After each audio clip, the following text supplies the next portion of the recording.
if you go to your favorite website, let's say Yahoo, Fox News today, and you're reading your favorite news story, you'll scroll to the bottom and you'll see like additional articles, additional recommendations, widgets at the bottom. You'll see things like, 8 ways seniors can save in 2025, or, 5 celebrities you thought were dead are now alive. Those generally are called native ads because they're basically native to the site. Um, both Taboola, Outbrain, Revcontent, MGID, they all have technologies now where the widgets can mimic kind of like the font and the layout of the website. So, like, if you go like Fox News, they'll use a certain font, for the news articles. Outbrain can basically mimic that. So basically, it will look like an article on Fox News. So it's not like a banner ad where it kind of sticks out. It blends in, right? Correct, it blends in. Okay. And then are these sites, you've mentioned some of these sites. What are the kind of traffic numbers that they're getting? In terms of traffic numbers today, Yahoo did their 30-year deal with Taboola. Yahoo's still one of the biggest websites in the world, globally. I'm just talking about here in the US. You have Yahoo, AOL, Fox News, Business Insider. I mean, all the biggest major websites in the world all use, a native ad platform. Now, when you go worldwide, every major country, their top news sites all use, one or more native ad platforms nowadays. Now, where you are right now, who are the major news sites?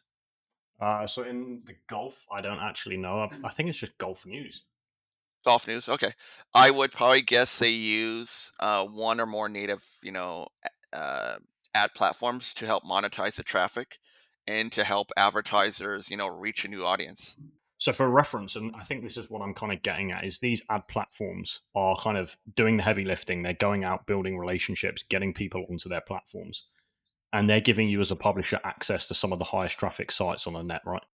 Yes, exactly. As an advertiser, native audience generally leans older, about 35 and up, and because historically older audiences like to read news articles, so it fits in with that audience in terms of products that solve a mass market problem.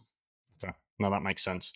I know, obviously a large portion of our audience is ecom focused. You touched Yes. on kind of lead gen there. Is native and these kind of platforms, are they more suited to kind of lead gen ads, or does it work for ecom as well? Native, well, basically, it's a great fit for any offer or advertiser that solves a mass market problem. So, unlike Facebook, where you can do demographic targeting, on native, there's not that option available. So, things like auto insurance, health insurance on lead gen sign work really well. In the US, on ecom, mass market products like health offers, like things that solve pain relief, work really well. Sorry, I'm just trying to think of historical examples that worked really well.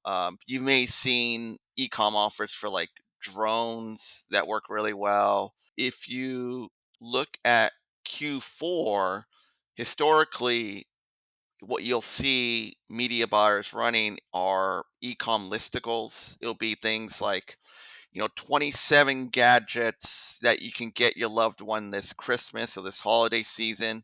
And those explode on all native ad platforms. In terms of scaling and traffic, you see, I think now with Yahoo being in Taboola, you see media buyers scale to 100 to $250,000 a day in ad spend at the peak in Q4. So the traffic numbers are there. And in terms of, in the e-com space, it's a great way to reach an audience that has not been saturated on Google, Facebook, TikTok. Question on that though. So let's assume the product's been out there for a while. how much of success in terms of new people coming in is due to optimizing the funnel? So testing different angles, let's say a different advertorial or something like that. Or is it just, this has been saturated, everyone's seen this product, you can't succeed?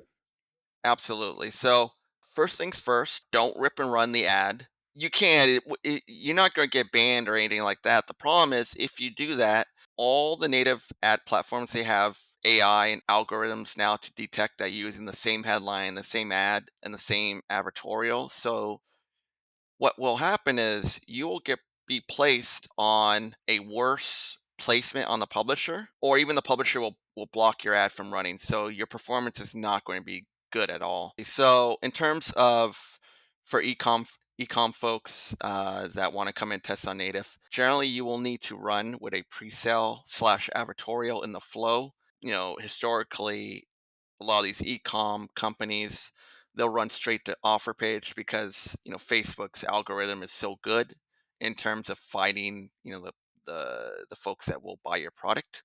However, with native, it's a cold audience, so you need to pre-sell them. So they will need to run to an advertorial. The good news is in today, both Claude and ChatGPT can help massively in terms of producing advertorials in terms of on a draft level. However, you'll have to go through it yourself, make any corrections, but they generally can, whip up a lot of great advertorials quickly.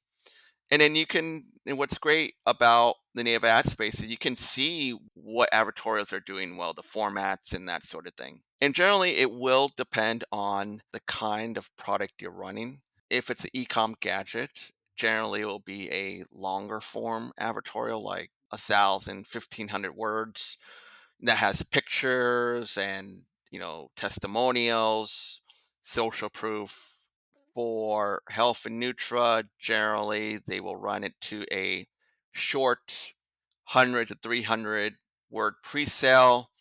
It'll talk about, watch this video, this is what you're going to learn, kind of give that curiosity angle. The call to action will be click the play button.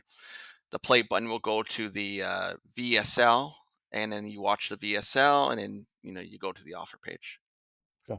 I want to come back to VSLs in a second. Just kind of continuing with that testing piece. What would you say to someone that's kind of followed that, process or structure, but they haven't seen success? Should they go in and test different angles and different advertorials, or what should they do next? Absolutely. So I what I we tell people about native is it's not instant profit or break even day one like it is on Meta. If you're testing on native, generally it'll take about 1 to 2 weeks to gather data. And if your ROI is negative 50% or better without optimizations, then your offer has a chance. It actually could be a good fit to scale. And a lot of media buyers, when we tell them that, they get scared off because they are so used to instant profits, instant break even, that they can't put into the heads that you actually will lose money the first 1 to 2 weeks. Okay. And then the optimizations that you're talking about to get that 50% back is different angles and different advertorials, or is there any other kind of levers you'd pull? Yeah, and then testing ads to improve CTR, which means that you'll get lower click prices. Also testing advertorials to improve the click through rates on those.